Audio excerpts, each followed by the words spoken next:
दोस्तों, हिंदू धर्म में हर परंपरा और हर पूजा का अपना एक गहरा महत्व और संदेश छुपा होता है। जब हम किसी देवी या देवता की पूजा करते हैं तो उसके पीछे केवल धार्मिक रस्में ही नहीं होती, बल्कि जीवन जीने की एक सीख, रिश्तों का महत्व और भक्ति की शक्ति भी छिपी होती है। ऐसी ही एक दिव्य परंपरा है ज्येष्ठ गौरी आवाहन और पूजन। यह पर्व माता गौरी यानी माता पार्वती के मायके आगमन का प्रतीक माना जाता है। इसे विशेष रूप से महाराष्ट्र और दक्षिण भारत में बड़ी श्रद्धा से मनाया जाता है, लेकिन आज इसकी गूंज पूरे भारत में सुनाई देती है।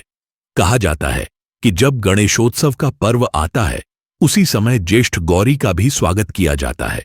जैसे बेटी अपने मायके आती है और घर परिवार में हर्ष और उल्लास भर देती है, वैसे ही गौरी माता भी कुछ दिनों के लिए भक्तों के घर आती है और सुख समृद्धि का आशीर्वाद देकर अपने पति भगवान शिव के पास लौट जाती है। यही कारण है कि यह पर्व केवल पूजा पाठ तक सीमित नहीं है, बल्कि यह परिवार के रिश्तों और प्रेम का उत्सव भी है। गौरी माता का स्वरूप सौभाग्य, समृद्धि और संतोष का प्रतीक है। वे गृहस्थ जीवन की शांति और सुख की अधिष्ठात्री देवी मानी जाती हैं। विशेषकर विवाहित महिलाएं इस दिन गौरी माता की पूजा करती हैं और प्रार्थना करती हैं कि जैसे माता गौरी ने भगवान शिव को पति रूप में प्राप्त किया, वैसे ही उनके जीवन में भी अटूट सौभाग्य बना रहे। इस दिन महिलाएं श्रृंगार की वस्तुएं अर्पित करती हैं, जैसे चूड़ियां, बिंदी, साड़ी, हल्दी कुंकू और मंगलसूत्र। यह सब केवल प्रतीकात्मक वस्तुएं नहीं हैं, बल्कि देवी से जुड़े आशीर्वाद का माध्यम है। पुराणों में एक सुंदर कथा आती है। जब माता पार्वती कन्या रूप में हिमालय पर्वत पर तप कर रही थीं, तब उनका एक ही संकल्प था। वे केवल भगवान शिव को ही पति रूप में चाहती थीं।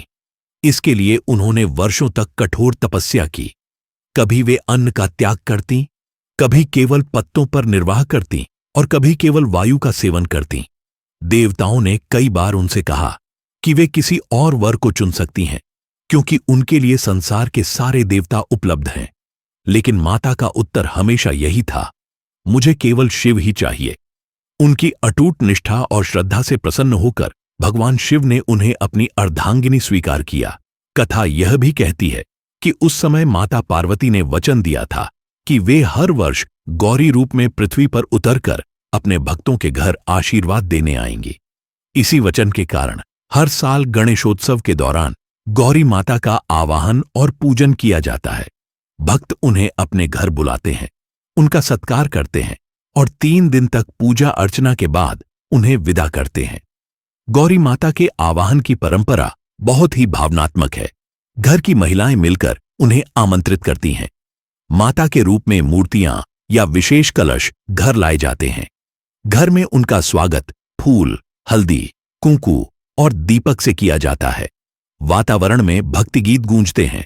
महिलाएं मंगलगौर नृत्य करती हैं और बच्चे भी उत्साह से इसमें भाग लेते हैं। घर घर में एक उत्सव जैसा माहौल बन जाता है। गौरी माता की पूजा से जुड़ी एक और प्रेरक कथा है। कहा जाता है कि एक बार माता गौरी एक निर्धन ब्राह्मण परिवार के घर पहुंची। उस परिवार के पास पूजा के लिए कोई बड़ा साधन नहीं था। गृहिणी के पास केवल थोड़े से फूल, थोड़ा सा दूध और चावल था। उसने इन्हीं से खीर बनाई और माता को अर्पित कर दिया। उसकी श्रद्धा और भक्ति इतनी सच्ची थी कि माता प्रसन्न हो गईं। उन्होंने वरदान दिया कि इस घर में अब कभी अन्न और धन की कमी नहीं होगी। उस दिन से उस ब्राह्मण का घर हमेशा संपन्न रहने लगा। यह कथा हमें यही सिखाती है कि पूजा पाठ में मुख्य वस्तु भक्ति है, न कि धन या बाहरी साधन। गौरी आवाहन का सामाजिक महत्व भी गहरा है। इस दिन महिलाएं एक दूसरे के घर जाकर हल्दी कुंकू अर्पित करती हैं और एक दूसरे को मंगल कामना देती हैं। यह परंपरा स्त्रियों के बीच भाईचारे और आपसी सहयोग का प्रतीक है। इससे समाज में एकता और प्रेम की भावना बढ़ती है।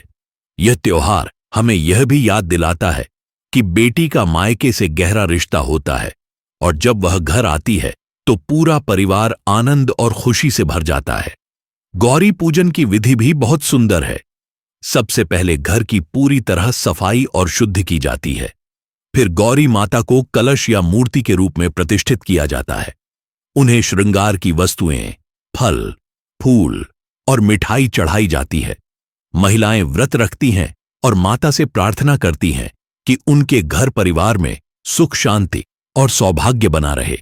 शाम के समय आरती की जाती है और मंगल गौर गीत गाए जाते हैं। पूजा के इन 3 दिनों में घर का वातावरण पूरी तरह से दिव्य और पवित्र हो जाता है। माना जाता है कि जिस घर में गौरी माता का आवाहन और पूजन होता है, वहां दरिद्रता और दुख टिक नहीं पाते।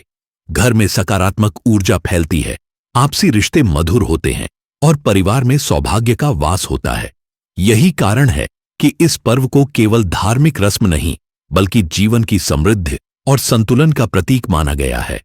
गौरी आवाहन की कथा हमें यह भी सिखाती है कि सच्चे समर्पण और भक्ति से देवी देवता अवश्य प्रसन्न होते हैं। अगर हमारा मन शुद्ध है और हमारा भाव सच्चा है, तो छोटी सी अर्पित वस्तु भी उन्हें प्रिय होती है। यही कारण है कि आज भी लाखों लोग माता गौरी का स्वागत पूरे प्रेम और श्रद्धा से करते हैं। दोस्तों, जब हम इस परंपरा को गहराई से समझते हैं, तो पाते हैं कि इसमें केवल पूजा ही नहीं, बल्कि जीवन की गहरी सीखें छिपी हैं। यह पर्व हमें सिखाता है कि मां और बेटी का रिश्ता कितना पवित्र और प्रेम से भरा होता है। यह पर्व हमें याद दिलाता है कि गृहस्थ जीवन में भक्ति, सम्मान और आपसी सहयोग कितना जरूरी है, और यह भी कि जहां भक्ति और श्रद्धा होती है, वहां देवी का आशीर्वाद स्वतः प्रकट होता है। अंत में यही कहा जा सकता है कि ज्येष्ठ गौरी आवाहन और पूजन की परंपरा केवल एक धार्मिक उत्सव नहीं, बल्कि भक्ति, प्रेम और परिवार की समृद्धि का प्रतीक है। यह हमें सिखाता है कि भक्ति से बड़ा कोई धन नहीं है और सच्ची श्रद्धा से बड़ा कोई अर्पण नहीं है। तो दोस्तों, यह थी ज्येष्ठ गौरी आवाहन और पूजन की महान कथा। माता गौरी का आशीर्वाद आप सभी के जीवन में सुख, शांति, सौभाग्य और समृद्धि लाए। अगर यह कथा आपको पसंद आई हो, तो वीडियो को लाइक और शेयर जरूर करें और हिडन मिथो चैनल को सब्सक्राइब करना न भूलें। जय माता गौरी की।